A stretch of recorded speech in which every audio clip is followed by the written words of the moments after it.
Kisah Tiko, seorang remaja yang tinggal di sebuah rumah dengan keadaan yang terbengkalai tanpa adanya aliran listrik dan air bersih memang sangat memilukan. Terlebih, Tiko harus mengurus ibunya, Ibu Eni yang menderita ODGJ.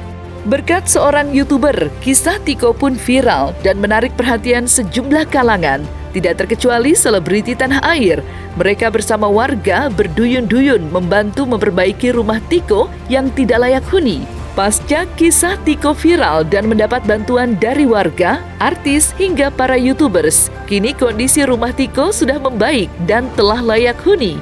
Tidak hanya itu, Tiko juga dibelikan sepeda motor untuk aktivitas sehari-hari. Lantas, seperti apa curhatan Tiko dengan kondisi kehidupannya yang kini jauh lebih baik ketimbang sebelumnya?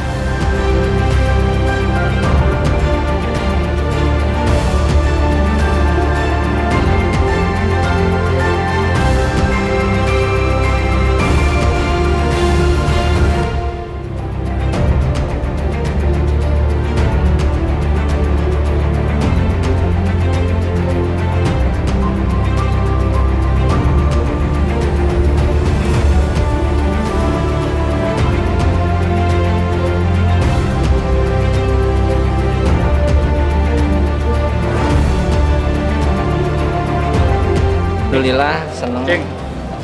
Ya itu aja sih paling.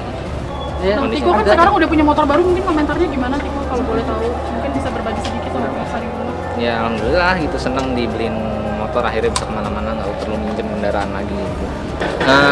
Responnya sih positif, cuman yang nggak terlalu, ya kayak biasa aja gitu. Terima kasih sebanyak-banyaknya, yang mengucapkan terima kasih aja mungkin nggak cukup dengan kondisi gue sekarang ini. Karena bukan lain juga ini semua terjadi selain dari Bang Ale, juga dari dulu yang memimpin semua masalah.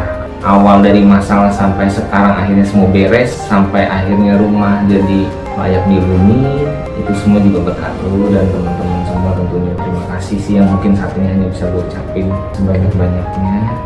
Dan itu juga gue mohon ke depannya ya, dengan ini semua yang nggak mungkin lah kita berhenti silaturahmi gitu kan. Kondisi Bu Eni sekarang sudah jauh lebih baik. Memang pulang tanggal 23 ya, malam. Kenapa saya baru buka informasinya sekarang? Karena memberikan kesempatan kepada Bu Eni untuk istirahat, untuk beradaptasi lagi dengan rumahnya yang baru. Karena waktu dia pergi kan kondisi rumahnya tidak ada lampu, tidak ada air, terus semak belukar ya. Nah sekarang kan ketika Mama Eni kembali, kondisinya sudah ada cahaya, sudah ada air bersih, rumahnya sudah dicat. Nah, sekarang di rumahnya juga sudah ada TV, di kamarnya ada lemari pakaian ya, tempat tidurnya baru, terus pakai hordeng lagi sekarang ya, terus ada dispenser. Pokoknya udah beda dengan yang sebelumnya. Di ruangan tengah juga ada cahaya ya, jadi lebih nyaman. Makanya saya tidak memberikan informasi ketika dia pulang, untuk memberikan kepada Bu Eni untuk beradaptasi ya. Setelah seminggu nih kan, lebih kurang seminggu nih, alhamdulillah positif sekali ya, positif sekali sambutannya Bu Eni melihat rumahnya. Bantuan yang diberikan warga hingga YouTuber tidak hanya untuk memperbaiki rumah Tiko, tetapi juga membantu biaya pengobatan sang ibu yang menderita ODGJ. Usai mendapat perawatan di salah satu rumah sakit, kini kondisi Ibu Tiko bisa dikatakan 90% telah sembuh dan menunjukkan banyak perubahan besar yang terlihat. Tidak ada lagi teriakan-teriakan seperti pertama kali dibawa ke rumah sakit. Saat ini, tutur kata Ibu Eni justru lebih lembut dan penuh kesantunan. Termasuk saat mengucapkan terima kasih dengan tulus. Kondisi Ibu Eni yang kini jauh lebih baik dari sebelumnya mendapat respon positif dari warga. Mereka berharap Ibu Tiko dapat sembuh seperti sedia kala.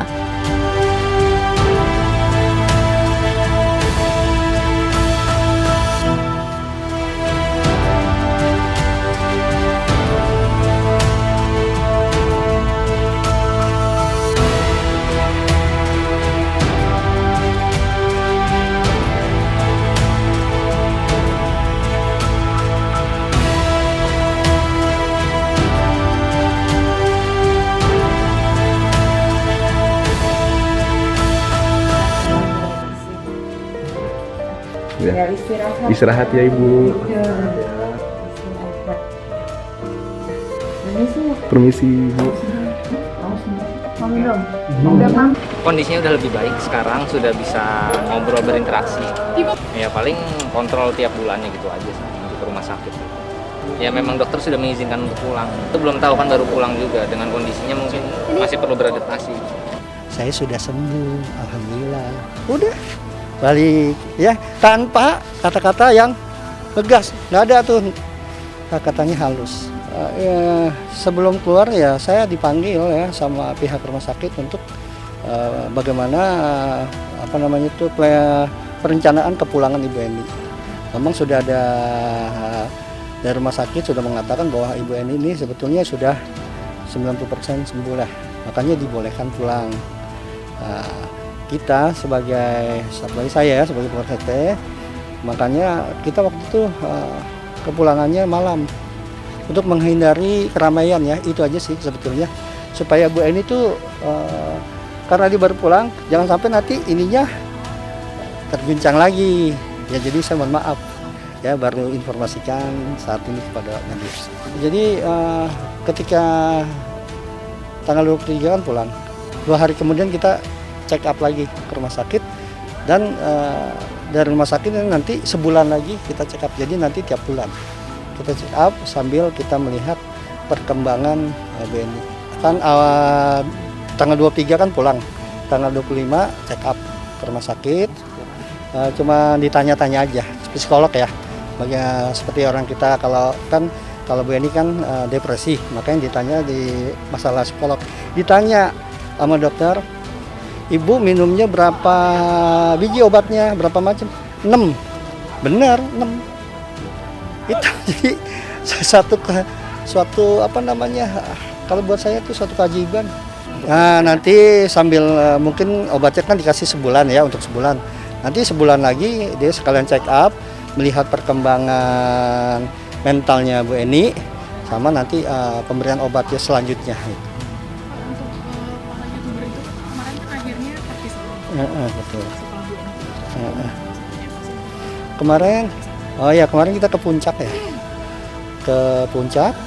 Tadinya saya pikir Bu Eni nggak mau ikut.